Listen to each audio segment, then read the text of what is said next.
Bueno, me parece que ya estaríamos como para empezar la actividad. Creo que hay 20 personas en la sala. ¿Les parece que ya vayamos en un minutito empezando? Dale, Bien. perfecto.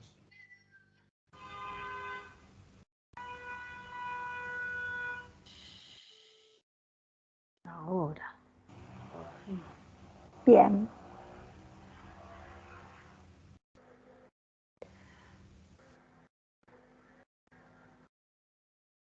Bueno, buenas tardes a todas y a todos. Es un gusto saludarlos. Hola Kurt, Sebastián, Javier, ¿cómo están?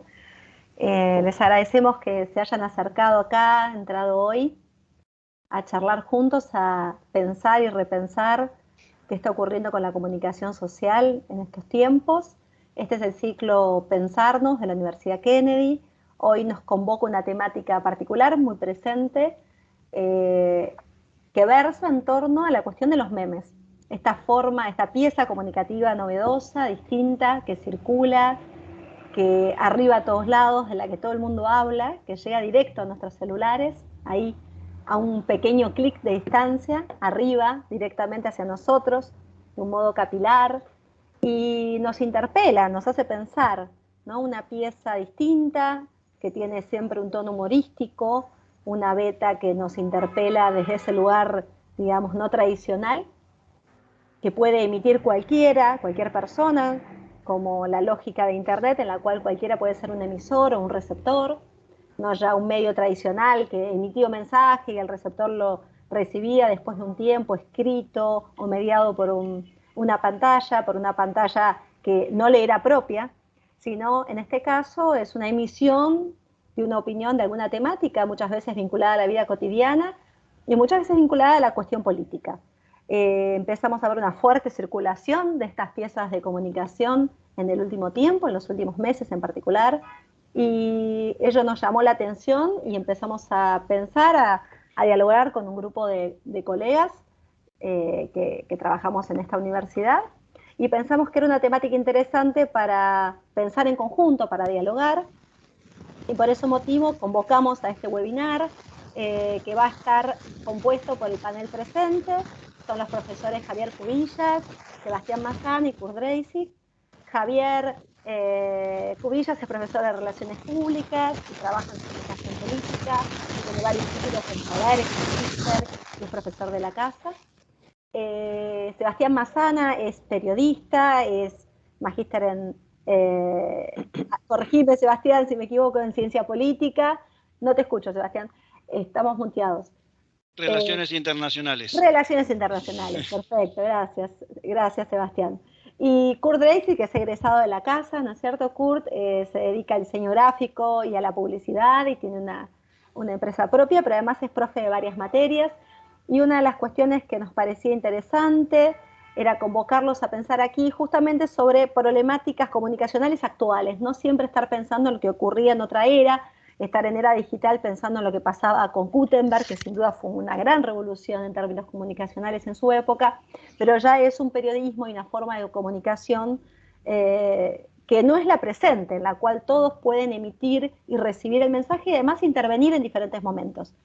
E intervenir de un modo gráfico, intervenir de un modo estético, intervenir de una manera que muchas veces parece insinuarse ahí como un pequeño susurro, ¿no? Hay algo de susurro en los memes.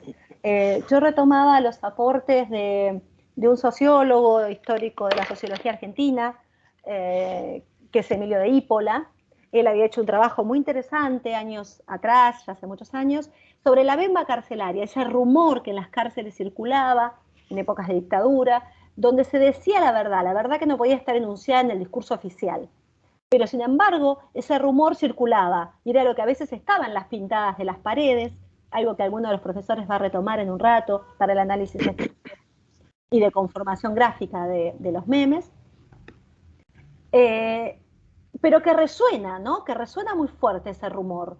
Una de las preguntas que nosotros vamos a abordar es respecto a la lógica de circulación de los memes. ¿Es como, ¿los memes son acaso un altoparlante, un altavoz político de algunas cuestiones? ¿Son acaso modos de reafirmar prenociones que tenemos sobre determinadas temáticas que circulan en ciertos círculos específicos? ¿O son un modo humorístico, simpático, recurrente, irreverente muchas veces, de decir todo aquello que no se puede decir en los formatos tradicionales? Otra de las preguntas que abordamos tiene que ver con si los memes son un nuevo género político, se constituye como un nuevo género político, por supuesto, en el sentido de lo público, ¿no? No necesariamente de lo partidario. ¿Es un nuevo género periodístico? Eso lo hablábamos hace un ratito con Carlos Campolongo, que es director de la carrera de periodismo, precisamente, que estaba yendo a un programa en el cual él trabaja a diario y nos decía que para él es una forma de hibridación de género. Es un híbrido que toma rasgos del humor y que toma rasgos periodísticos, pero no sabe él si se animaría a decir aún que es o no un género periodístico. Bueno, yo tengo mis sospechas y mis indicios de que sí, quizás estaría haciéndolo. Pero bueno, para abrir todo esto y mucho más como debate, quiero convocar en primer lugar a Javier Cubillas. Hola Javier, ¿cómo estás? ¿Qué tal? ¿Cómo están? Que nos cuentes, bueno, tus apreciaciones y tus aportes al respecto. Luego va a hablar Kurt Dreisig, que lo va a abordar desde el punto de vista más bien gráfico, histórico, desde la gráfica y estética gráfica. Y luego Sebastián Massana, que nos va a hablar del lado B de los memes, o desde ese lado no tan ocurrente o no tan espontáneo, ¿no? Sino desde dónde se construye. Así que bueno, Javier, adelante. Gracias, María José, por la invitación a este webinar. Agradezco también este panel con Jorge Kurt y Sebastián Massana, realmente con distintas miradas, que es lo que va a facilitar un poco ampliar y básicamente dar una cosmovisión mucho más amplia. Así que lo primero que voy a hacer es compartir la presentación. Quiero ver si lo logran ver. Por favor, les pido que me confirmen. Sí, se ve bien. Perfecto. Voy a utilizar un formato del PDF, corre mucho más rápido a veces que el PowerPoint. Bien.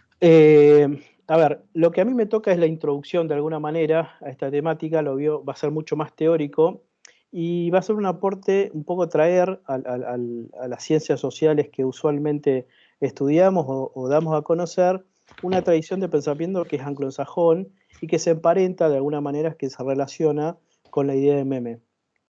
En este sentido, esta teoría, obviamente que nació primero como una conjetura, se inserta en discusiones que son, digamos, de larga data respecto de si nosotros conocemos o interactuamos de manera innata o dependemos en buena medida del empirismo, del contexto. Es decir, de indicadores que nos van nutriendo de alguna manera y nos van formando un modo de pensar. Dentro de esa discusión, fíjense este dato que es algo que a mí me interesa resaltar. ¿Cuándo inicia, digamos, de alguna manera un soporte metodológico, teórico, para pensar los memes? Inicia en la escuela escocesa allá por el 1700 con pensadores como Ferguson, Hume, Smith, Mandeville, que ellos hablaban de que habían ideas o habían hábitos que eran exitosos para poder interactuar y que resolvían cuestiones sociales. Es decir, había un germen de algo que no era ni prediseñado ni regulado de antemano que permitía solucionar cuestiones comunes.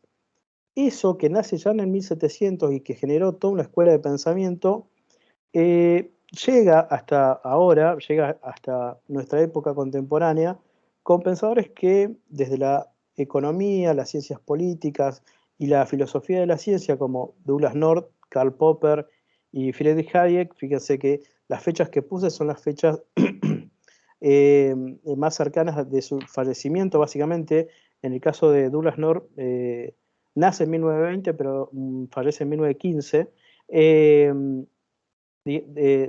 2015, perdón. Ellos de alguna manera continúan en esa tradición y de hecho han conseguido premios Nobel, con lo cual es para darle entidad a una corriente interpretativista que es interesante tenerla en cuenta. ¿Qué es lo que vieron tantos desde el 1700 hasta hoy? Que hay fenómenos complejos, básicamente instituciones formales e informales, que muchas veces interactúan, que muchas veces dan lugar a relaciones o a instituciones que son sumamente importantes para nuestra vida social.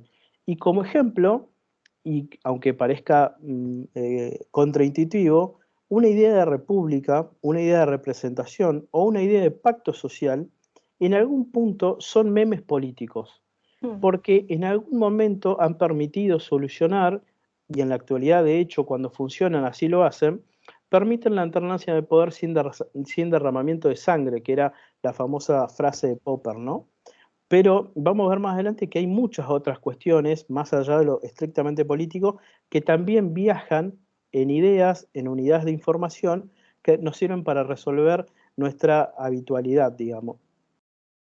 ¿Quién es el primero que genera y conceptualiza esta idea del meme y hace una traslación desde los estudios de la biología, biologicistas, hacia los estudios culturales?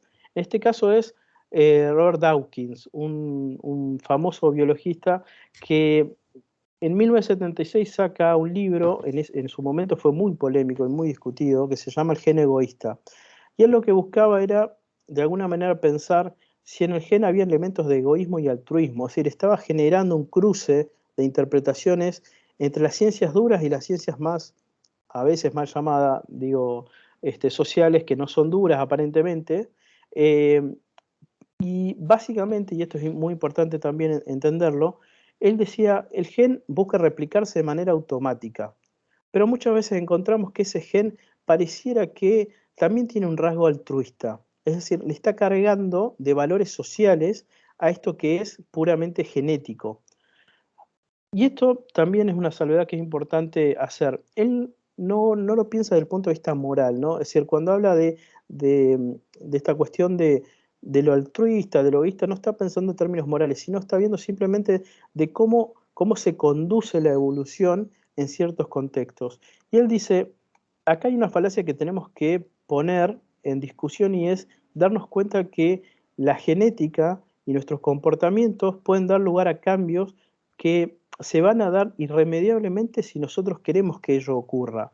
Es decir, el ser humano es el único que puede ir contra la genética en algún punto, con los peligros que eso puede suponer, pero básicamente puede de alguna manera trastocar eso que aparentemente el gen es determinista. Bueno, él viene a decir, esto no es así.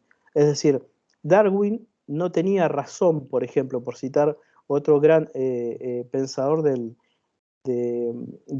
pensamiento evolucionista. Hay otros factores que tenemos que tomar en cuenta que modifican de alguna manera esa genética que parece que viene prediseñada, ¿no?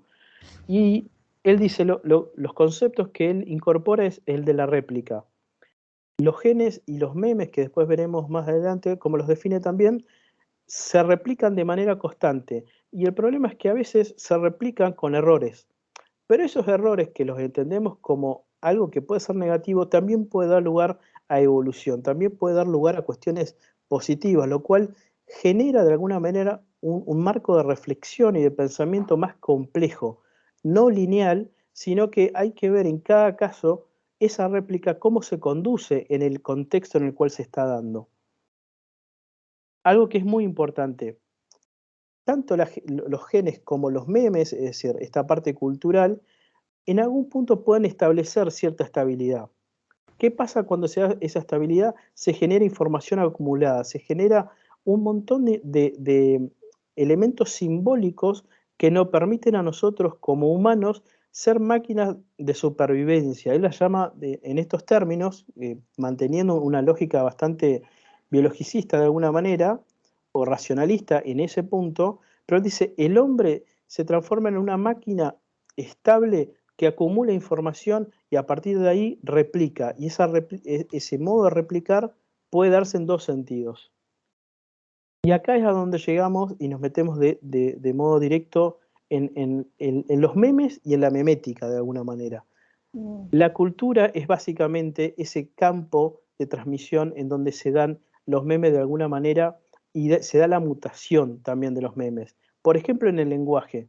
El lenguaje es una unidad de meme, digamos, de información muy importante. La vestimenta, la comida, todos esos elementos dan lugar a que si son exitosos, los apropiamos y los mantenemos dentro de nuestro acervo de prácticas, de hábitos que nos permiten diferenciarnos, que nos permiten tener una personalidad, y esto hace básicamente la definición de una comunidad.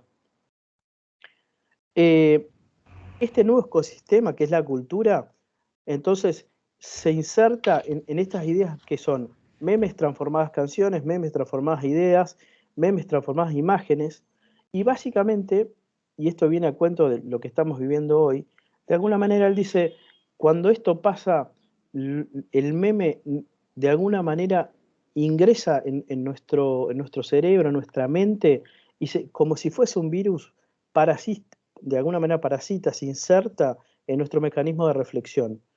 Somos huéspedes de alguna manera de ese meme y lo replicamos muchas veces de manera inconsciente y otras veces de manera crítica. Pero vengo a cuento porque estamos viviendo hoy un escenario en donde estas cuestiones se entrecruzan y vemos como la biología y la cultura se ponen de alguna manera en valor, pero también de alguna manera discuten entre sí cómo se dan los cambios. Algo que es muy importante es la fecundidad. Él dice, cuando se inserta de manera exitosa un meme, eso puede ser una réplica de alta precisión o no. ¿Y esto por qué? Porque muchas veces tomamos como válidas ideas de sentido común o que transita por la opinión pública que pueden no ser ciertas, pero transitan de igual manera con mucha fecundidad y nosotros las replicamos con igual certeza sin tener capacidad de alguna manera, ponerlas en cuestión. Y esto es claro, cuando hay un set de memes que se estabilizan, pongo el ejemplo de la religión, encontramos un sistema organizado de memes. Es decir, sabemos y nos atendemos a que hay una arquitectura, hay una ritualidad, hay un lenguaje, hay una música que nos hace pertenecer a la práctica de una religión. Bueno, ahí hay un meme exitoso, hay un conjunto estabilizado de memes que nos permite participar ordenadamente de ese éxito de alguna manera que se da dentro de una sociedad. En términos de cómo se da después esta cuestión, dice, hay obviamente luchas, somos creadores, pero también somos máquinas que replicamos, es decir, todo depende del entorno cultural, cuánto viajen estos memes. Y lo que es más importante todavía, y esto va a dar pie básicamente a las dos exposiciones que sigan. Primero, los memes dentro de nuestro ecosistema socio-biológico-cultural son efectivos y pueden confirmar o no interpretaciones, pero básicamente con independencia de la veracidad, y que básicamente muchas veces nosotros lo que transmitimos no es una verdad, sino una versión de los hechos. Los memes sí cumplen con 3 condiciones. La economía de la atención. Estamos rodeados de mucha información, con un bombardeo constante de información que no sabemos cómo manejarlo. Bueno, el meme suele sobresalir porque cumple con esa premisa. La economía cognitiva también es una regla que la cumple porque la interiorizamos, es decir, se da ese proceso de internalización, lo comprendemos y seleccionamos a quién lo enviamos. Y la economía discursiva, que eso seguramente Kurt todavía hará más hincapié en cuanto a que resume o sintetiza un montón de información desde el punto de vista de la narrativa.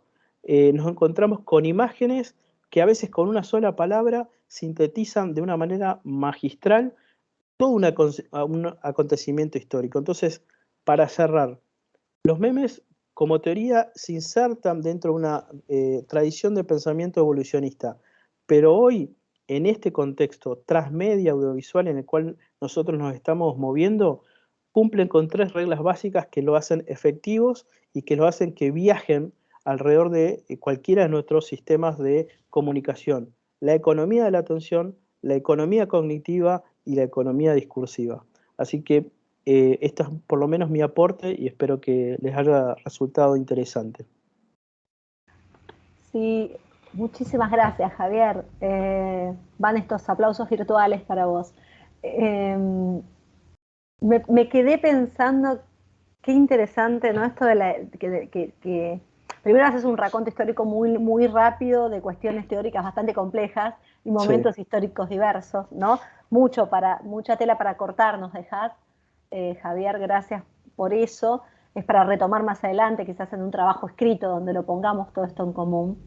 Pero me quedo con esto último de tus aportes de la economía de la atención, de la economía cognitiva y de la economía discursiva, ¿no? Y cómo este Frankenstein teórico, digamos, que pasa de la biología hacia la comunicación, este constructo teórico de alguna manera posibilita entender esta lógica de la viralización o de la reproducción sistemática, automática, y de esta automatización de cierta cuestión que quedó ahí en algún lugar de la telaraña del pensamiento, cuasi inconsciente, y que empieza a construir algo que yo diría hace parte de lo que se llama el sentido común. ¿Qué es el sentido común? ¿No? Me parece que en esta época el meme se sitúa en ese lugar intermedio que vos planteabas, que está entre una teorización y un saber práctico, que es ese lugar de ese supuesto inconsciente en el que todos estaríamos de acuerdo. Y bueno, yo ahí quiero darle pie a Kurt, estaríamos todos de acuerdo cómo se construye esto gráficamente, ¿no? El todos, ¿qué implica esa palabra? Porque lo primero que nos enseñan los estudiantes de sociología cuando nos acercamos a la disciplina de ciencias sociales en general es a discutir el concepto de este sentido común. Vos, Kurt, ¿cómo lo ves esto desde tu óptica? Bien, ahora vamos a adentrarnos en la parte, como señaló Javier, un poco más lo discursivo y haciendo foco en la gráfica. O sea, ¿qué pasa con estos memes que a veces inciden mucho, llaman mucho la atención y de dónde vienen? Así que voy a empezar a compartirles la presentación. Un segundo. Ahí estoy. Por empezar, les hago solo un comentario que el recorte sobre lo que voy a hablar tiene que ver con los memes gráficos. No me meto con lo multimedia en cuanto a video, pero por un tema de tiempo, ya que el video me da como mucho más para hablar. Y por otro lado, lo primero de lo más fuerte en lo político tiene que ver con lo gráfico. Así que se los quería comentar. Ahora, para empezar, les quiero hacer una advertencia. Y esto tiene que ver con que este webinar es sobre memes, pero no les voy a mostrar memes. O sea, no vamos a empezar a compartir memes. Qué lástima. Pero no hay problema. O sea, algo vamos a ver. O sea, para compartir memes nos podríamos juntar un día entero. A ver, ¿qué es el meme? Y acá traigo una imagen que es de Clemente. Para los que son más chicos y no lo conozcan o lo habrán visto alguna vez, lo cuento muy rápidamente. Clemente aparecía en el diario Clarín, en la parte de las tiras de humor gráfico, cómicas, en la contratapa. Su dibujante era Caloi. Y Clemente representaba mucho de lo que era la cultura argentina, y hasta les diría más la de Buenos Aires, el porteño. Ahora, ¿por qué pongo esta frase? Clemente solía decir mucho un cacho de cultura. Y el meme, ¿por qué digo esta frase? El meme, sintetizándolo de una manera, haciendo un recorte muy grande, es una unidad de información cultural. Un poco lo describió recién Javier, o sea, más teóricamente, pero vamos a lo práctico. O sea, ¿por qué información cultural? Piensen que el meme sobre lo que habla es básicamente sobre la cultura popular, sobre la cultura pop. En eso entra la política, el cine, las series, las películas, el cómic, lo que aparece en las revistas, lo que sale en la televisión. O sea, podríamos decir sobre lo que habla la gente, sobre esos consumos culturales que nos atraviesan como sociedad. Entonces, ¿qué características suele tener el meme, o tiene mejor dicho? Y básicamente son interpretables. ¿Qué significa esto? Tenemos que entender de qué hablamos. Siempre el meme se da en un ambiente, en un contexto. O sea, todos hablamos el mismo idioma, por lo tanto, nos entendemos y hablamos en español. Ahora, si empezamos a hablar en otro idioma, es para otro contexto, para otro lugar. El meme funciona de la misma manera como cualquier otro mensaje que pueda estar circulando entre personas. Por otro lado, son numerosos, o sea, se replican y mucho, de tal manera que hay como dos categorías desde la teoría, donde establecen que el meme, por un lado, está las personas que simplemente comparten memes, o sea, replicadores, y por otro lado están los que generan memes. Y no solamente los generan desde cero, sino que ven un meme, lo modifican, le agregan algo, lo remixean y lo vuelven a compartir. Y ya le generan otro sentido a ese meme. Y por último, son persistentes en el tiempo. No pasa con todos los memes, o sea, algunos pasan y no se ven nunca más, y otros, en cambio, duran un tiempo y se siguen compartiendo y siguen generando ese ruido, siguen comunicando. Ahora, vamos a ir un poco de historia. Voy a hacer un raconto muy, muy rápido, ya que no tenemos mucho tiempo. Y empezamos con el cartel. El cartel de Primera y Segunda Guerra Mundial. Para la comunicación visual, el afiche o cartel dentro de lo que se dio en las guerras mundiales fue como lo más fuerte a nivel comunicación visual sintética, simple. O sea, no es que era un programa de radio, una persona que hablaba, no era un orador.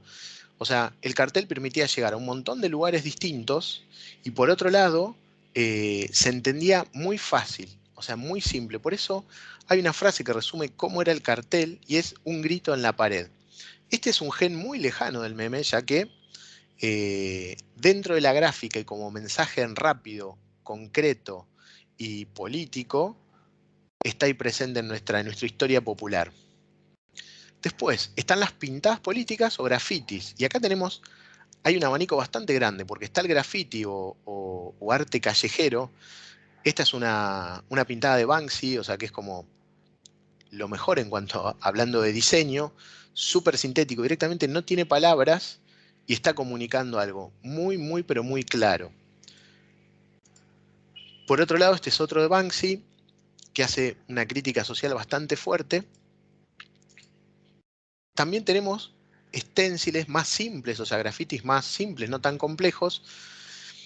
Y por otro lado está la pintada política, o sea, que esta sí la tenemos más cerca a nuestro cuando hay campañas, cuando hay elecciones, donde hay paredes grandes, paredones, suele haber una pintada. ¿Y por qué tiene que ver esto con el meme? Primero porque tiene que ver con algo gráfico, con algo que está ahí y lo podemos ver, o sea, podemos pasar y nos lo cruzamos. Pero por otro lado, en la pintura política puede salir cualquier persona a pintar, por más, olvídense de que es ilegal, porque es ilegal, pero esto no es perteneciente a un grupo de poder, a un medio masivo, no, cualquiera puede salir a pintar, algunos lo harán mejor, lo harán peor, pero la pintura política, o sea, las pintadas políticas en nuestro país tienen mucha historia, por eso lo marco como antecedente. Y después está el humor gráfico. En la Argentina hay mucha historia también de humor gráfico. Acá pongo un ejemplo de la revista Humor. Ahí estoy poniendo una tira, no es de acá, pero aplica, podría decir, casi de manera internacional. Y el humor gráfico lo que tiene es esta síntesis que logra, que es muy parecida a la del meme. La diferencia con el meme es que tiene una libertad, casi a veces podríamos decir libertinaje, que no tiene que responderle a nadie. Puede ser políticamente incorrecto y funciona igual como meme. La tira gráfica siempre tenía que pertenecía a un medio, no podía decir lo que pensaba. Y esto es de Mafalda, ya que si se fijan en las historias de Mafalda, hay un montón que podrían funcionar como un meme, y en especial cuando pasan determinadas situaciones. Esos, como le dije al principio, el meme se tiene que comprender. ¿Y cuándo se comprende? Cuando sea en un contexto, y en ese contexto que vivimos y conocemos. Ahora, ¿cómo hacer un meme? Esto es algo muy difícil, así que se los voy a mostrar. Les voy a mostrar un video. Pero la cosa es, primero, tener una idea. Segundo, plasmar esa idea como un texto sobre una imagen. Y ya tienen el meme. ¿Cómo hacen eso? Con el programa que quieran, con el que manejen, con el que editen, el que sea. Puede ser un programa de edición profesional de imágenes como Photoshop, puede ser Word, puede ser PowerPoint, puede ser Google Drive. Y también hay un montón de sitios que son generadores de meme donde uno entra, elige un montón de fotos, o puede subir la que quiera, y arriba le agrega el texto. O sea, para aquel que no entiende nada de informática y no está amigado con la computadora, puede hacer un meme. Ahora, hay algo que sí está como a través de los memes y es la tipografía. Siempre se suele utilizar la tipografía Impact, que es esta tipografía de imprenta grande, gruesa, pesada, y que la vemos muy claramente en una imagen. O sea, por más que la veamos en tamaño pequeño, la podemos apreciar bien. Esta tipografía, ¿por qué se empezó a utilizar en los memes? La empresa Microsoft, en los años 90, cuando empieza a avanzar Internet, genera un paquete, o sea, dice, estas 10 fuentes son como las que deberían estar universales para Internet.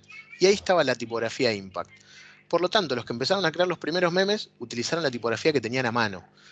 Y quedó esta. Así que esa es la historia de la tipografía y es algo que continúa casi de diseño a diseño. Les voy a mostrar ahora en un video muy corto de 30 segundos cómo hacer un meme. Y para que vean lo simple, directamente no le voy a mostrar un sitio, simplemente puse en Google Meme Generator o generador, entré al primer resultado, entré a este sitio que tiene un montón de imágenes de fondo. Yo voy a elegir una ahora y ahora voy a escribir en esos campos como un formulario. Fíjense que a la izquierda se va armando, le doy generar, me muestra la imagen, cómo quedaría, la guardo, botón derecho, guardar como, se terminó la historia, está hecho el meme, ahí se lo estoy mostrando. La cosa es, esta simpleza, Bueno, esta como democratización de la creación de contenidos, hace que cualquiera pueda hacer un meme. O sea, ¿y es efectivo? Sí. ¿Funciona? Sí. Algunos lo entenderán, sí, otros no, depende del contexto. Pero están ahí. Ahora, por supuesto, muy, muy fácil de hacer. Por eso es algo que hay muchísimos dando vuelta y va a haber muchos más porque todos lo podemos hacer y todos tenemos una idea o queremos compartir algo. Así que cumplí mi tiempo. excelente. Les agradezco mucho por estar ahí y llegué al fin acá. Buenísimo, Kurt. Qué lindo. Cómo la gráfica nos ayuda, ¿no? Con la presentación. Esto de la imagen y las palabras. Muy interesante tu exposición, Kurt, porque me parece que además nos llevó de la mano por un recorrido histórico también, como lo hizo Javier, pero no desde la teoría, sino desde la gráfica. Y espero que en un ratito haya varias preguntas al respecto. Me parece que es algo muy interesante. Vos pusiste por un lado Instagram, por otro lado memes, ¿no? Me pareció valiosa la bifurcación que planteaste en el meme que nos hiciste en vivo y en directo, donde, bueno, por un lado están los grandes tanques de redes sociales como Instagram, que es el paradigma que usamos todos, las más nuevas generaciones y las no tan nuevas. No es ni Facebook, que es el abuelo, no es Snapchat, que es el nieto, sino que está ahí en el medio, ¿no? Es como lo más hegemónico actual. Y los memes estarían como una bifurcación de mayor democratización o pluralidad, si se quiere, de esto. Aunque bueno, Por otro lado, en el resumen que enviamos de invitación a la actividad, en la propuesta de actividad, también nos planteábamos si los memes no son una simpática forma de introducir ideas, ideologías, políticas, formas, búsquedas de síntesis de resultados, una forma de construcción de pautas publicitarias no tradicionales. Si no hay agencias de publicidad con mucho caudal de recursos, también trabajando en hacer memes y copiar el formato casero, pero de un modo profesional. Si eso no está ocurriendo también, y lo que sería un poquito el lado B de los memes, aunque no son cassettes, lo seguimos pensando como lado A y lado B, ¿no? Así que, Sebastián, eso intenta darte el pie a vos para que nos cuentes tu intervención, tu reflexión al respecto.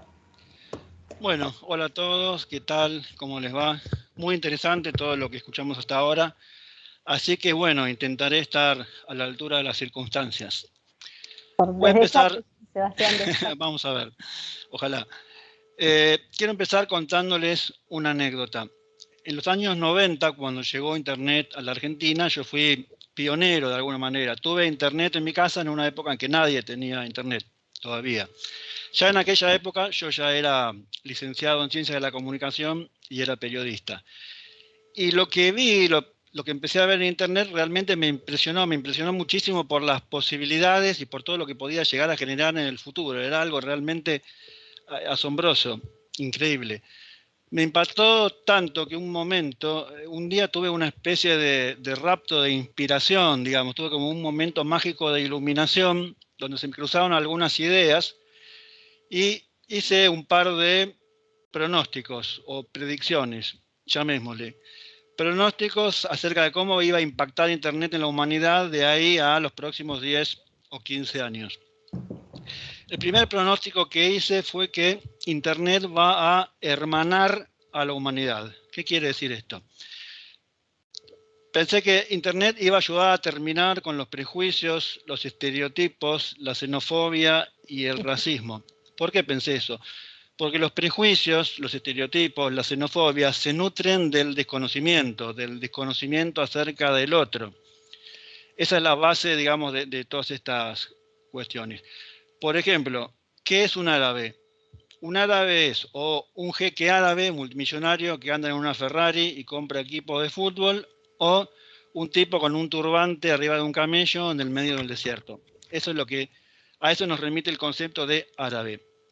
Apenas entré a Internet, descubrí algo maravilloso, como el chat, que en esa época era algo revolucionario, y había un canal de árabe que se llamaba Arab Chat, chat de árabes, donde podía entrar cualquiera, y tuve la posibilidad de chatear con árabes de distintos lugares del mundo, de distinto nivel educativo, muchos universitarios, árabes musulmanes, árabes ateos, árabes cristianos, digamos, de toda clase, y eso me llevó a cambiar completamente. No a cambiar, sino a ver que el mundo y la realidad era infinitamente más amplia que los estereotipos que a nosotros nos vende la sociedad. Y esos estereotipos de alguna forma terminan separándonos, terminan haciendo que no se genere la empatía necesaria como para entendernos bien los seres humanos. Por eso, eso me impresionó y me di cuenta que en definitiva lo mismo pasa con todo. O sea, ¿qué es un africano? Con África es peor todavía, porque ni siquiera identificamos los países. Es como, no, África, es todo lo mismo, todo igual. ¿Qué es un africano? Un africano es un negrito desnutrido y panzón parado en la puerta de una choza. Eso es lo primero que nos viene a la mente cuando pensamos en un africano.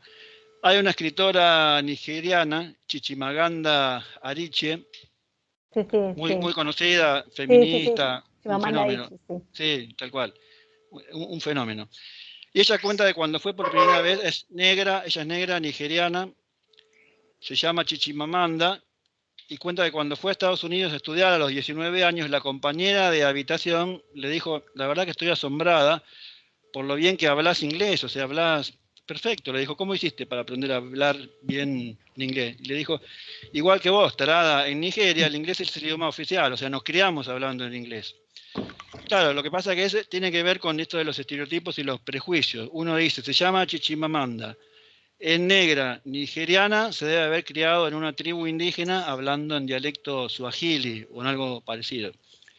Entonces en aquel momento dije, al poder contactarme con un montón de gente, dije, esto de Internet nos va a llevar a conocernos nos va a llevar a derribar prejuicios, y eso de alguna manera va a terminar hermanando a la humanidad, vamos a terminar descubriendo lo que tenemos en común, que en definitiva estamos todos en la misma, tenemos problemáticas comunes, y vamos a terminar derribando las barreras que nos separan, y vamos a dejar además de ser víctimas de la manipulación, porque después, detrás de los estereotipos muchas veces hay estrategias de manipulación. Esa fue la primera predicción. La segunda predicción tuvo que ver con el conocimiento. Lo otro que me maravilló de Internet fue la posibilidad de acceder a una cantidad enorme de conocimiento que antes directamente no existía. La única fuente de conocimiento hogareña que podía llegar a ver eran los libros que uno tenía en la casa o una enciclopedia. Yo tenía un diccionario enciclopédico Espasa Calpe de varios tomos que ocupaba toda una biblioteca, pero era de 1978, o sea, hablaba de países y de cosas que ya no existían. Entonces, toda esta proliferación de información a la que uno empezó a tener acceso, me llevó a pensar lo siguiente. Yo dije, ahora, gracias a Internet, se acabó la desinformación, se acabó esto de los rumores que se cristalizan y muchas veces la gente se los termina creyendo, y se acabó esto de las falsas noticias. Porque las estrategias de desinformación y las falsas noticias fueron históricamente uno de los grandes problemas de la humanidad, digamos. No tengo tiempo ahora como para profundizar demasiado en eso, pero esas estrategias de desinformación y todo eso de generar noticias y rumores falsos se usó históricamente para provocar dictaduras, golpes de estados, masacres, genocidios, procesos represivos y un montón de cuestiones. Obviamente, a un nivel más cotidiano, la imposibilidad de acceder a información para chequear ciertas cosas también a nivel de difusión de cuestiones políticas hacía que estuviéramos muy limitados. Por eso dije, ahora gracias a Internet esto ya no va a pasar más, las falsas noticias no van a poder seguir existiendo, porque apenas se intente propagar alguna, la vamos a poder chequear rápidamente con Internet. Entonces, me sentí feliz y contento de ser parte de una generación que iba a ver nacer una especie de nueva era en la humanidad, donde íbamos a estar todos mucho más hermanados, poniendo el foco en lo que nos une, gracias al conocimiento mutuo, y donde ya no íbamos a poder ser víctimas tan fácilmente de estrategias de manipulación y desinformación. Bueno, esos fueron mis dos pronósticos. 10 años después se me ocurrió ver qué había pasado como para chequearlo, y lo primero que pensé es que dije, si me dedico a hacer pronósticos me voy a morir de hambre, así que más vale que me dedique a la docencia, que por lo menos voy a tener un trabajo fijo. Como dice el refrán, el que sabe, sabe, y el que no, enseña. Es un viejo chiste de docentes, y gracias a eso hoy estoy acá con ustedes, gracias a esa decisión. Ahora, ¿en qué le erré, digamos? ¿En qué me equivoqué? En todo, está bien, pero ¿cuál fue el error conceptualmente hablando? A ver, les voy a compartir una presentación. No. Y la ilusión de democratización, ¿no, Sebastián? Era ahí lo que caía. Democratización y que no hubiera fake news. Ahí está. Sí, ahí está. El gran error que cometí es que, error, digamos. Yo decía, ¿por qué si mi pronóstico era totalmente lógico, cómo puede ser que no se haya cumplido? Bueno, no se cumplió porque no entendía mucho de psicología en esa época y no sabía que había algo llamado sesgos cognitivos, que son algo así como errores de procesamiento de nuestro cerebro que nos llevan a una distorsión, a un juicio inexacto o a una interpretación ilógica. Y uno de los principales sesgos, el más perjudicial, es el llamado sesgo de confirmación, que es la tendencia a percibir solamente aquella parte de la realidad que confirma nuestras creencias y a negar aquello que las contradice. O sea, uno no acude a la información para cuestionar lo que piensa y para enriquecerse, sino todo lo contrario. Uno acude a la información para validarlo. Si un juez decide procesar a un político por corrupción y ese político nos cae mal, vamos a decir, por fin, loco, ya era hora. Hace 20 años que este delincuente viene robando. Todo el mundo lo sabía. La única que no lo sabía era la justicia. Bueno, por fin, ahora parece que la justicia se dio cuenta, finalmente. Y si el político nos cae bien, vamos a decir, acá hay algo raro. Esto me huele a venganza, no sé. Es demasiada casualidad que justo lo procesan 48 horas después de que fue uno de los que logró que se apruebe la ley de tal cosa. Aparte, no seamos ingenuos. A ver, veamos bien la información. Veamos quién es el juez de la causa. Déjenme ver quién es el juez. Ah, no, mira quién es el juez. Ya está todo dicho. O sea, esto es una operación política. Está clarísimo. Bueno, eso es lo que se conoce como sesgo de confirmación. En un partido de fútbol, un árbitro cobra un penal, un jugador protesta. Si el penal favorece a nuestro equipo, vamos a decir, ¿pero qué protestás, idiota? ¿Qué protestás si la tocó con la mano? Se vio hasta en China que la tocó con la mano. Y mirá que no volvió el fútbol a las canchas todavía, Sebastián. Claro. Estamos ensayando. Y si el penal juega en contra de nuestro equipo, vamos a decir, pero ¿qué cobrás, tarado? ¿Qué cobrás? ¿Qué tiene que ver que le haya tocado? Vos como árbitro tenés que saber que lo que vale es la intencionalidad. Eso es lo que tenés que evaluar. Y por el ángulo en que vino la pelota, quedó clarísimo que no hubo intencionalidad, no podés dirigir, tarado, idiota, andate a la B, corrupto. Así es como reaccionamos los seres humanos. Lo hago así exageradamente porque realmente es así, o sea, actuamos con ese énfasis a la hora de tratar de defender nuestras creencias. Bien. Tratar de confirmar básicamente lo preexistente, claro. Claro, tal cual. Ahora bien, ¿qué tiene que ver? Bueno, acá nos vamos acercando al tema de los memes. Internet, ¿qué pasó con Internet? Internet acentuó el sesgo de confirmación gracias a los algoritmos. O sea, lo acentuó de dos maneras. Primero, que como los seres humanos buscamos información que confirme nuestras creencias, al tener una enorme cantidad de información a través de Internet, nos volvemos todavía más fundamentalistas, porque ahora podemos justificar nuestras creencias.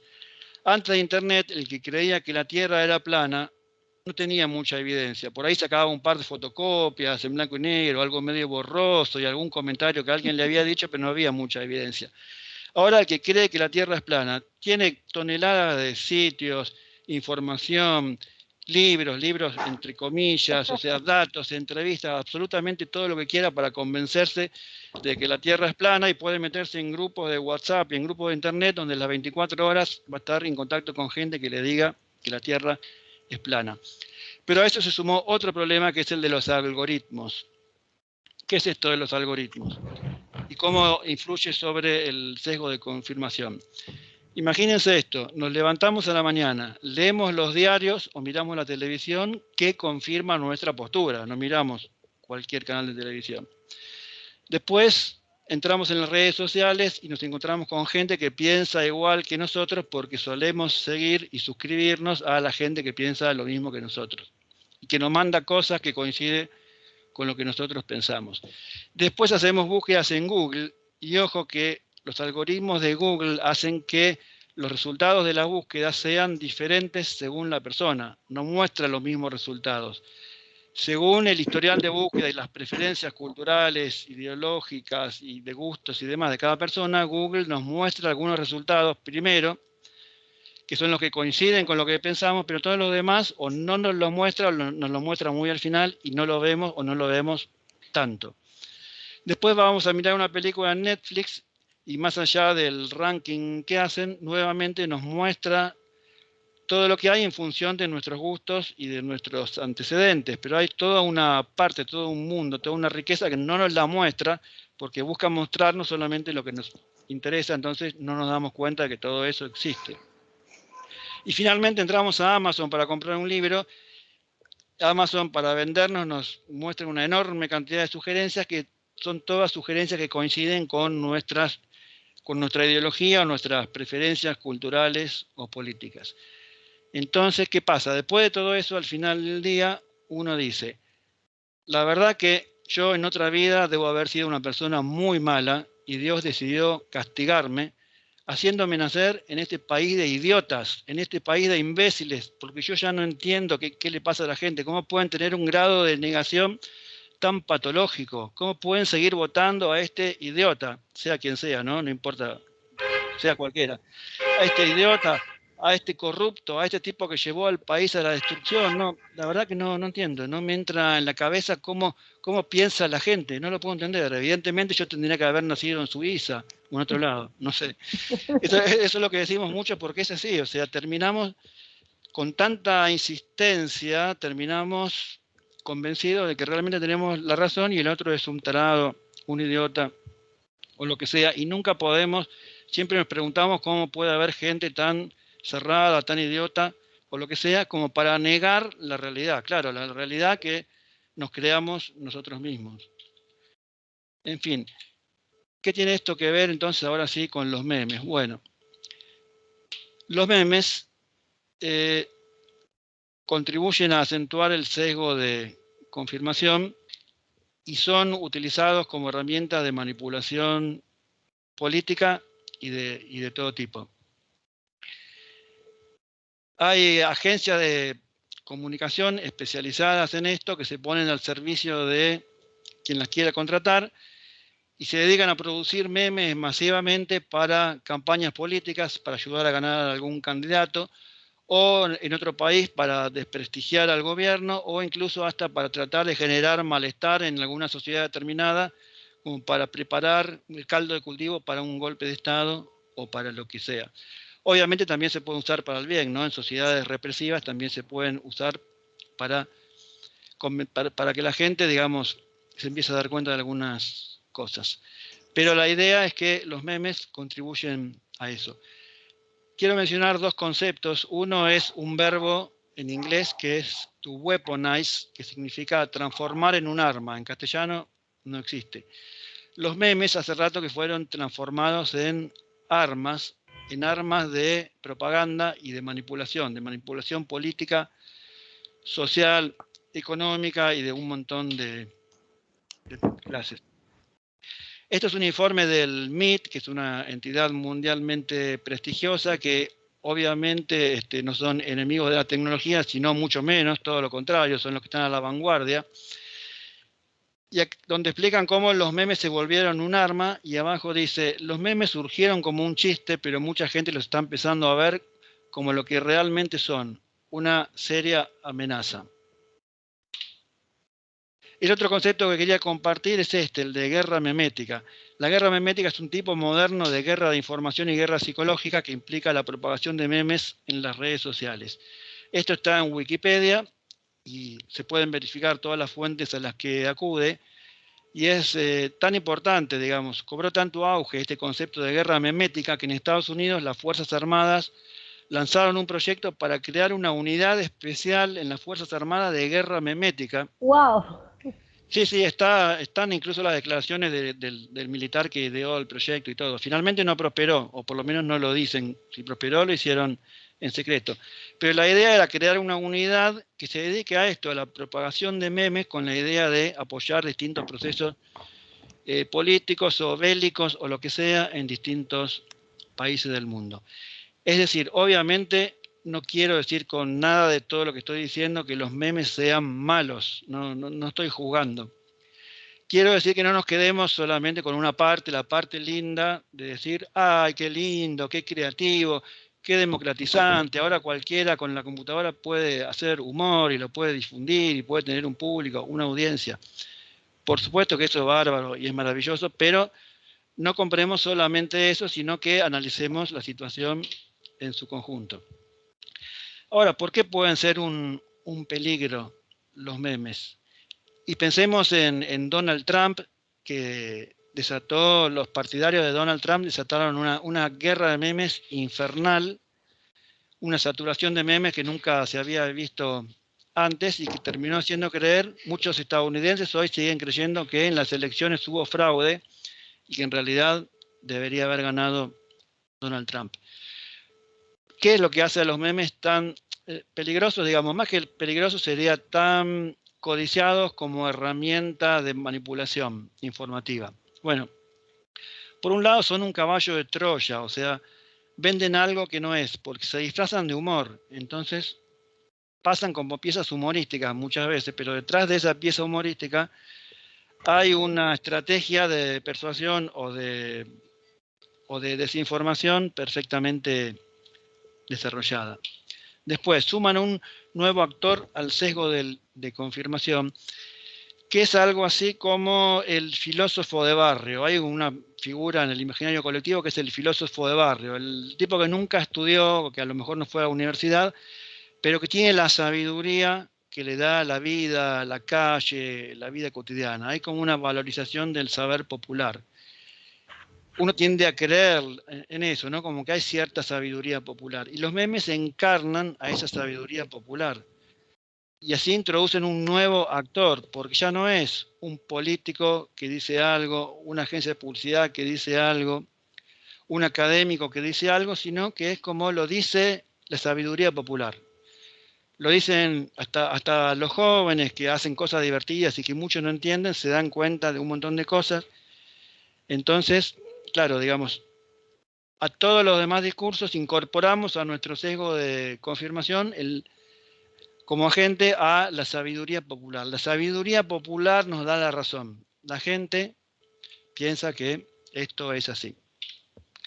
Son baratos y tienen una gran penetración. El costo es bajísimo y tienen una penetración extraordinaria porque la gente tiende a difundirlos porque son piezas de humor. Cuando a uno algo le gusta, lo que quiere hacer siempre es compartirlo. Cuando uno ve un chiste que le parece divertido, automáticamente lo manda. Por ahí algo netamente político, uno no lo reenviaría, a lo mejor ni siquiera a veces a los que piensan como uno. Pero como es algo divertido, humorístico, uno lo tiende a mandar y así se viraliza y con muy bajo costo hay un grado de penetración extraordinario. Otro tema importante, son muy difíciles de detectar y evitar. Y todo este debate sobre los memes se acentuó ahora a partir de que las redes sociales empezaron a tomar medidas restrictivas. Acuérdense de Donald Trump, donde creo que Twitter decidió cerrarle la cuenta en su momento porque emitía, digamos, noticias falsas. Y ya hay una tendencia, el Congreso de Estados Unidos ya interpeló a Facebook para que se haga cargo y empiece a tomar medidas para restringir las falsas noticias, los discursos de odio y demás. Pero los robots que usan las redes sociales se encuentran con un problema. El problema es que todo lo que es texto lo pueden procesar, pero un meme no lo pueden detectar, porque un meme es muchas veces una imagen verdadera, una foto verdadera que circula desde hace tiempo, con un texto o una frase que también es verdadero, pero el juego, la crítica o lo que sea está puesto en la superposición, en sacar las dos cosas de contexto y fusionarlas generando un nuevo sentido. Otro tema importante, sí, perdón. No, que tendríamos que ir redondeando cuando pueda, Bien. Sebastián. Sí, ya mismo, ya estaba terminando. Buenísimo. Otro tema importante es que son anónimos, no hay nadie a quien culpar, no se les puede debatir, no se puede replicar, no hay debate posible porque son anónimos. Y al ser anónimos, es más fácil encubrir su intencionalidad. Cuando un político me dice algo, y yo sé que quiere quedar bien. Cuando alguien, una persona determinada, dice algo, bueno, uno le puede atribuir una intencionalidad a un periodista, oficialista u opositor. Pero algo anónimo es como que no lo dijo nadie, lo dijo el saber popular, entonces de esa manera es más difícil tiene una mayor penetración. Y por último, validan la agenda mediática y en definitiva son conservadores. ¿Por qué son conservadores si puede haber memes completamente revolucionarios? Son conservadores porque para propagarse necesitan de la colaboración de miles y miles de personas, por lo cual necesitan que esas miles y miles de personas compartan el tema del que se habla o compartan esa postura. Si no, no lo van a difundir. Con lo cual, en definitiva, terminan apoyando o validando todo aquello que es trending topic o todo aquello de lo que habla la gente, evitando de esa manera que se hable a lo mejor de otras cosas de las cuales no se está hablando. O sea, en definitiva, terminan contribuyendo al mantenimiento y a la conservación del orden establecido, por más que en muchos casos tengan un contenido revolucionario. Muchos de ustedes deben haber visto alguna vez algún meme ridiculizando o haciendo algún chiste sobre los veganos. Seguramente vieron, pero probablemente ninguno vio o algún meme riéndose o burlándose o criticando al antropocentrismo, que es la postura opuesta al veganismo. Hay miles de esos memes, pero nadie los ve. ¿Por qué no los ve? Porque nadie los difunde, porque los veganos, realmente veganos, son el 2% más o menos de la población. Entonces los memes nunca alcanzan un grado de viralización más allá de ese segmento reducido. Bueno, podría seguir hablando, pero con todo esto es suficiente. Y ya les digo, no se queden con la idea de que quiero decir que los memes son algo negativo, sino que digo que hay que tomar en contexto todo y hacer una evaluación de la situación integral y no decir solamente, uy, qué lindo, qué bueno, cómo la tecnología posibilita generar humor, simplemente. Bueno, gracias por su atención y disculpen, lo ensayé, pero no logré hacerlo encuadrar dentro del Es que tiempo no era un establecido. meme, Sebastián, había que explicarlo, no era solamente una imagen. Muchísimas gracias, Sebastián, por No, tu al contrario. valiosa intervención. Aquí estoy viendo en el chat algunas intervenciones, yo hice un pequeño resumen de los conceptos que ustedes fueron exponiendo, al menos algunos de los centrales, en el chat para que invitara intervenciones. Acá Diego Monasterio, que es el director de Relaciones Públicas y de la Tecnicatura de Organización de Eventos, nos dice: su influencia hace que se instalen en la opinión pública o parecen en el intento, ¿no? Como constructores de agenda mediática. Bueno, algo de esto ya se ha planteado. Sebastián planteó que son difíciles de detectar y de evitar. Nos decía Javier que hay una propulsión a repetirlos y a viralizarlos de alguna manera, esta cuestión memética más que mimética, y Kurt nos planteaba cuán fáciles son de producir.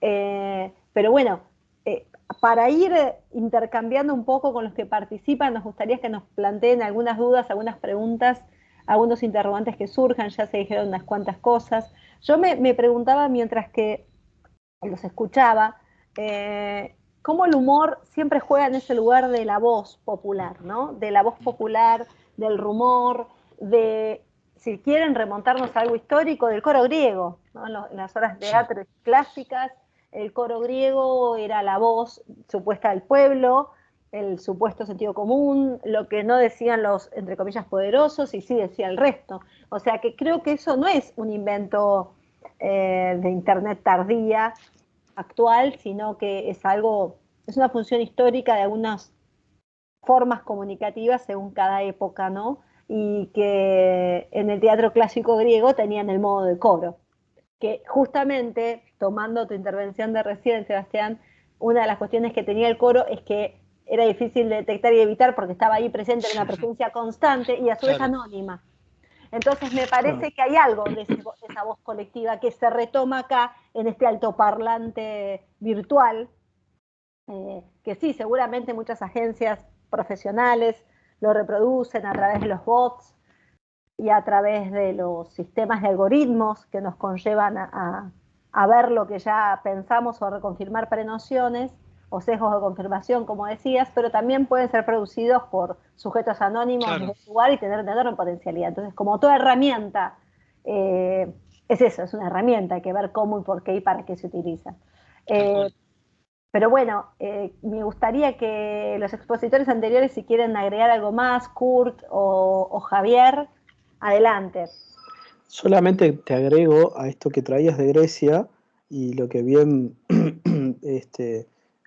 decía, ¿cómo se llama, Sebastián? Y que daba la gráfica, obviamente, de Segunda Guerra Mundial, como trajo Kurt. Hay una explotación de las emociones. Si hay algo que impregna, si hay algo que motiva, si hay algo que moviliza, es la interpelación de valores que de alguna manera ponen en juego nuestras emociones. Y los memes son grandes conductores de este tipo de cuestiones.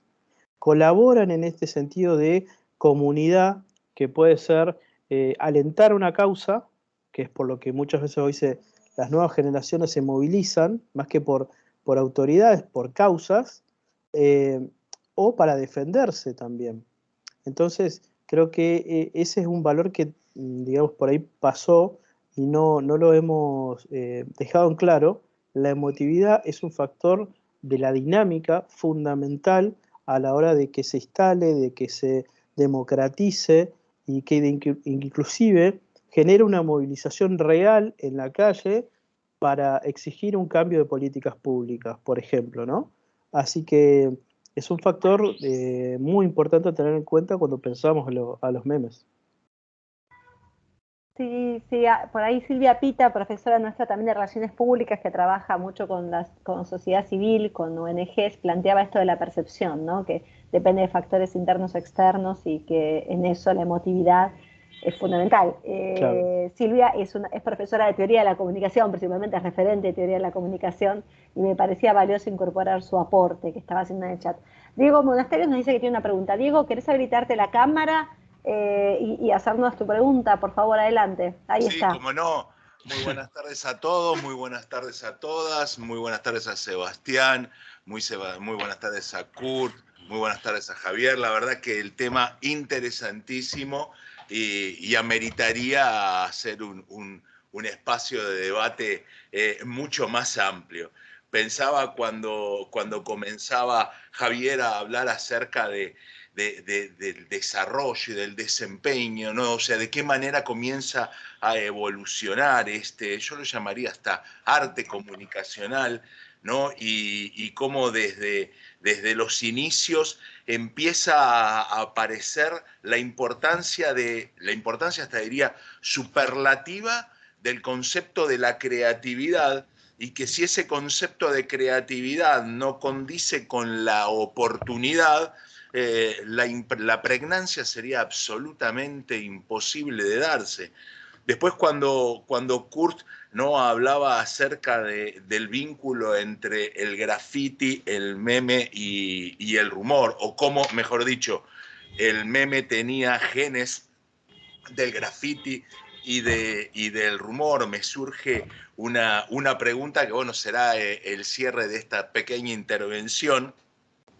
Y lo veo desde épocas donde el graffiti era algo absolutamente sui generis, cuando allá por mediados de la década del 80 aparecían algún símbolo similar a lo que hoy sería el arroba, pero en realidad era como un ojo, y que luego supimos que era el incipiente isólogo de una banda de rock que se llamaba Ratones Paranoicos, o cuando en La Plata empezó a aparecer una pintada que decía Bruera es agosto, y todos decían, ¿y esto qué significa? Claro, después nos dimos cuenta que Bruera era agosto porque venía después de Julio, después de la intendencia de Julio Alac, ¿no? O sea que claramente la creatividad del meme tiene esos orígenes, ¿no?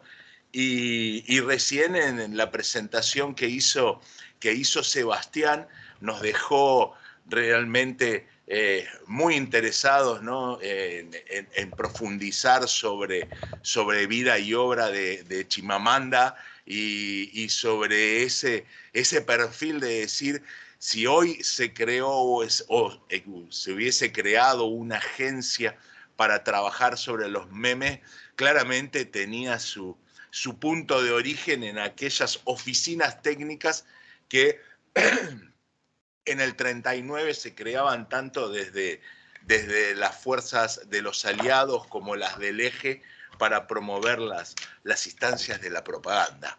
Y justamente ahí es que, o de ahí surge la pregunta que quería hacer, y se lo quería preguntar a Kurt, ¿no? Y le quería preguntar a Kurt si consideraba que el meme de hoy tenía mayor carga genética en los afiches estructurados, donde prevalecía una imagen por sobre el texto, ¿sí? O en ese graffiti distorsivo, donde el texto venía a romper con un equilibrio, incluso con el equilibrio de la propiedad privada, porque aparecían en lugares donde no estaba permitido, ¿no? O sea, la pregunta sería, Kurt, ¿dónde ves que tiene más carga genética? ¿De cuál de los padre-madre considerás que tiene mayor carga genética? Muchas gracias. Gracias, Diego. Mirá, te diría que es mitad y mitad, porque por un lado en el meme vos tenés la creatividad, como bien lo nombraste, pero la creatividad en pensar la idea y en la redacción de ese texto. Muy breve, muy conciso, concreto. Pero por otro lado también tenés que se hace como se puede. O sea, no responde a ningún criterio estético, a ninguna regla de diseño, a ninguna regla de composición. No responde a nada. O sea, te podría decir que es lo antiestético, lo antidiseño, si lo querés ver de un punto de vista academicista. Eso lo toma muy del graffiti. El graffiti era totalmente irreverente y podías poner cualquier cosa en la pared y quedaba. Ahora, pero por otro lado, del cartel político, de la propaganda política, toma la fuerza del mensaje, de ese mensaje muy psicológico, de ese mensaje, como habló Sebastián, del sesgo de confirmación, que vos podés leer una nota en un diario y que va a cumplir el mismo efecto, o sea, te va a confirmar que lo que vos pensabas es correcto. Pero el meme lo logra en 5 segundos, menos. O sea, esa rapidez en la construcción de esa imagen con ese texto lo toma del cartel totalmente, y la irreverencia creo que la toma del graffiti, o del graffiti y del humor gráfico también, pero te diría que la carga más fuerte viene del graffiti, pero por un tema de quién es el autor, anónimo. Claro. A diferencia del cartel político que tenía un autor, o sea, era un Estado, una nación que estaba atrás. Y por otro lado, el humor gráfico, o sea, las tiras gráficas, eran muy políticas, pero tenían un autor, siempre había un medio detrás y medios grandes, pero en ese sentido te diría, tiene un poquitito más de influencia o más parecido al graffiti por esta cosa de lo anónimo, en menor cantidad, por supuesto, y no circulaba como circula una pieza gráfica en internet, pero le escapa toda censura, o sea, no, directamente ni sabe qué es la censura, a diferencia del otro que siempre había un marco institucional o una fuente auténtica. En cambio, el meme y el graffiti, ¿quién lo hizo? No lo sé. Pudo haber sido tal, pero no lo sé. Así que bueno, espero haber podido responderte. Por supuesto que sí. Una breve intervención más y ya dejo el lugar a otros y otras participantes que quieran preguntar. Qué importante lo del rol del anonimato, ¿no? que tiene la pieza o que tiene la expresión. Porque recién cuando mencionabas lo del afiche político, me vino en mente que los primeros afiches de la Segunda Guerra y los últimos de la Primera Guerra venían firmados por el autor, como un cuadro, como una obra. Recuerdo los de Tony Ancona en el marco de las fuerzas de los aliados, ¿no? Y seguramente alguna de las piezas históricas se conoce quién fue su autor y en qué contexto lo creó, y por eso quería rescatar este otro punto, ¿no? de diálogo que nace, que tiene que ver con el anonimato, y como ponía la doctora Nachi al principio con alguno de sus disparadores, con la importancia de la economía del discurso, ¿no? Y cómo en una pieza creativa de esta característica se teje un espacio disruptivo o vinculante a partir de una economía muy importante. Muchísimas gracias a los tres. Muy interesante este diálogo. Fantástico. Muchas gracias, Diego, por estar siempre ahí atento, participando y catalizando el debate y la participación. Un placer. Muchísimas gracias. Ahora voy a leer la pregunta de la profesora Silvia Pita, que es profesora justamente de Teoría de la Comunicación. Sí, acá le agregamos unos aplausos a Diego, que siempre estuvo ahí difundiendo la actividad en diversas redes. Y me pide que les lea en voz alta su pregunta. Silvia les pregunta a Kurt, Sebastián y Javier, a los disertantes, ¿creen que los memes tienen éxito al captar la economía de la atención que tanto hace falta en el contexto actual de, miren qué término usa, infodemia, información de la pandemia, supongo, e inmediatez de las redes sociales? Arranco yo, simplemente para... Sí, Sebastián, nos volvés a la pantalla completa si dejas de compartir ahí el... Sí, perdón, no me di cuenta. No, es que estaba buenísimo porque era como un resumen de lo que había quedado, pero ahora sí cerramos con todos en pantalla. Sí. En el contexto actual, claramente, la infodemia viajó por memes. Creo que de alguna manera la comunicación pública, básicamente el enfoque sanitario y los resultados, en algunos casos exitosos o no, dieron lugar y dieron material para que eso creciera y se expandiera. Pero yo no diría solamente la infodemia, digamos. Pensemos en la estructuración de agenda, pensemos en la agenda setting, pensemos en la agenda building, pensemos en que todas estas cuestiones la conoce perfectamente la profesora. Digo, pero perdón, Javier, quizás, repetí el último término que quizás no todo el mundo lo conoce. Agenda building también. Sí. Digo, son todos los conceptos que de alguna manera determinan enfoques y perspectiva o framing, digamos, no solo qué miramos, sino cómo miramos, o sea, y los cómo marcos. Framing Exacto. son los marcos interpretativos, ¿cierto? Los marcos interpretativos, con lo cual Correcto. Eran tierra fértil para que los memes viajen, todavía más en un escenario en el cual, si lo miramos sociológicamente, paradójicamente nuestro mecanismo de comunicación en un contexto de aislamiento era este. No teníamos la plaza pública para el café, digamos, como pasó históricamente, o el encuentro en la esquina para ver si cotejábamos información. El cotejo de información era en este mismo contexto, en este mismo entorno de alguna manera.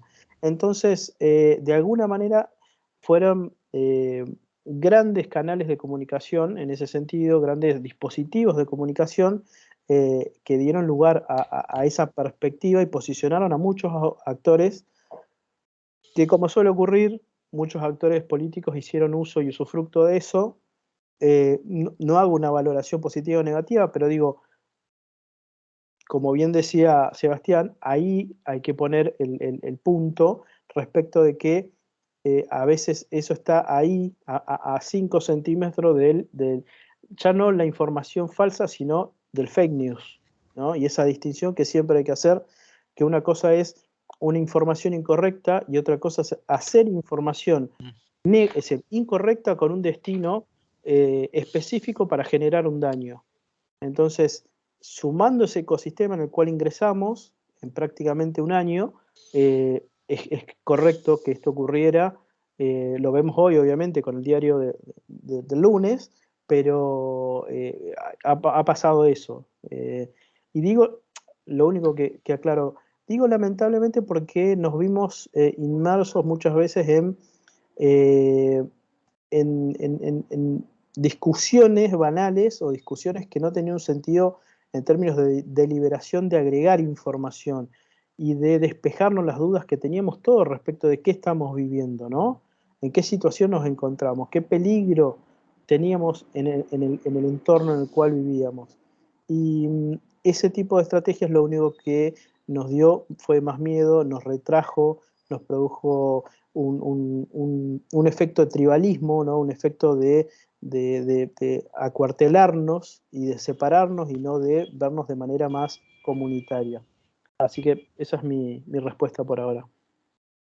Muchas gracias, Javier. Yo me pregunto, no sé si alguien más quiere agregar algo a la pregunta de Silvia, Kurt, quizás. No, me parece lo que dijo Javier, o sea, iba a decir lo mismo, sí, o sea, el meme encontró un campo fértil para multiplicarse y desarrollarse.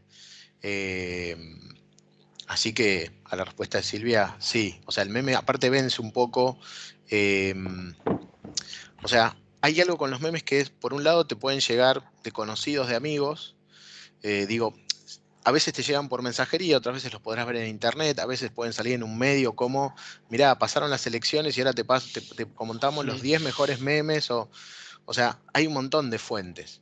Pero el tema es que por lo menos hasta ahora, y esto digo hasta ahora porque capaz de acá a un año la gente se empieza a cansar de ver memes, no lo sabemos, bajan mucho la barrera de la resistencia a consumir contenido. O sea, lo que pasa hoy con la publicidad, que los usuarios no quieren ver publicidad, o sea, ya sea en YouTube o sea en la televisión, o sea, viene la publicidad y que querés tocar un clic para que se vaya. Con el meme todavía no pasa. No sé hasta cuándo, no lo sé. Pero por ahora derriban mucho las barreras que sí tienen otros medios tradicionales y hasta algunos que no son tradicionales, o sea, son medios digitales, pero el usuario se resiste mucho a la publicidad. Así que, bueno, veremos qué pasa con los memes. Pero la pregunta de Silvia, sí, o sea, de acuerdo con Javier al 100%. Buenísimo. Así que Silvia acá nos está agradeciendo por chat las respuestas de ambos y la intervención de Sebastián también, que fue muy clara, muy interesante. Yo me quedé pensando de alguna manera, como parte, tenemos que ir cerrando, no sé si alguien más quiere hacer alguna intervención, porque ya son casi 5:30 y no es televisión, pero el tiempo de internet también corre, así que tendríamos que ir cerrando en 5 minutos. Eh, ¿Qué pasa con el humor, no? ¿Qué pasa con el humor en épocas de supercorrección política? Es una pregunta que me hago sociológica, no puedo evitarla y me parece que es muy complejo porque lo políticamente correcto, de hecho en Brasil en un momento salió un diccionario, que yo lo tengo, muy interesante, que se llama El Diccionario de lo Políticamente Correcto. Es un libro de humor que ironiza sobre estas cuestiones semánticas y semióticas y la pregunta que se hace es, ¿qué espacio queda para el humor y para la reflexión desde un lugar no coactivo del lenguaje en épocas de hipercorrección política, donde no se sabe incluso cómo denominar a ciertas cuestiones, donde está en discusión el lenguaje inclusivo o no inclusivo, donde incluso se dicotomiza eso también? Entonces me parece que es una apreciación y una pregunta que tengo para ustedes. Parece que el meme en algún lugar vuelve a ese lugar de, no, digamos acá todo lo que no se nos permite decir en otros lados. En este formato, todo permitido. En otro, nada permitido, ¿no? Como esa dicotomía que hace campo fértil a decir cualquier barbaridad y de cualquier manera, ¿no? También, porque hay un poco de policía de la palabra que empieza a ser complicado. En Brasil esto hace rato que lo vienen tematizando, yo tuve oportunidad de compartir con algunos colegas de la Universidad de San Pablo algunas cuestiones al respecto. Entonces, bueno, de hecho ya hay producciones como la que les mencionaba. No sé cómo ven este aspecto, si lo ponderaron, pero me parece que es un tema a tener en cuenta. Yo escuchaba a un analista que hace poquito decía que el humor hoy en televisión, en medios gráficos, está sumamente limitado. Es muy difícil hacer humor, que el humor en algunos medios publicitarios de internet, en algunos medios es permitido pero acotado y que solamente se da en esos lugares de catarsis, ¿no? En esos lugares donde lo políticamente incorrecto es lo que vale y de lo que se nutren además algunos espacios y tendencias políticas con ciertas aspiraciones de revertir algunas cuestiones que tienen validez revertidas, pero el modo es lo que hace un poquito de ruido, ¿no? Esa es un poco mi pregunta para ustedes. No sé si lo contemplaron, pero bueno, quizás es algo que está ahí en lo no dicho, en lo latente, ¿no? En lo que socialmente aún no se enuncia como problemática, pero que late y no sé, digamos que se objetiva en formas y formatos como este o como este género incipiente que, según decía Carlos Campolongo, cree que es un híbrido y cree que es efímero, pero que es fuerte y en estos últimos meses se ha consolidado como un modo de reafirmación de tendencias políticas, ¿no? O de catarsis de situaciones que no es posible dirimir en la escena pública. Así que no sé si quieren hacer algún comentario al respecto o si alguien Sí, más quiere hacer sí. alguna pregunta. Yo te digo mi opinión. A ver, te lo respondo con algo que comenté antes, que es como una característica que la mencionaron Sebastián y también Javier. Eh, el meme es anónimo. O sea, el anónimo no tiene censura porque no puedes censurar algo que no sabes quién es la fuente. Entonces se mueve, no te diría en esa línea, en ese gran espacio donde nunca puedes ir a decirle, no, vos no puedes decir esto. Ya está, ¿a quién le vas a decir? Así que por ese lado, esta hipercorrección política le pesa a los grandes medios, ¿no? Es así. Les cuesta mucho hacer el humor tradicional, cambió mucho.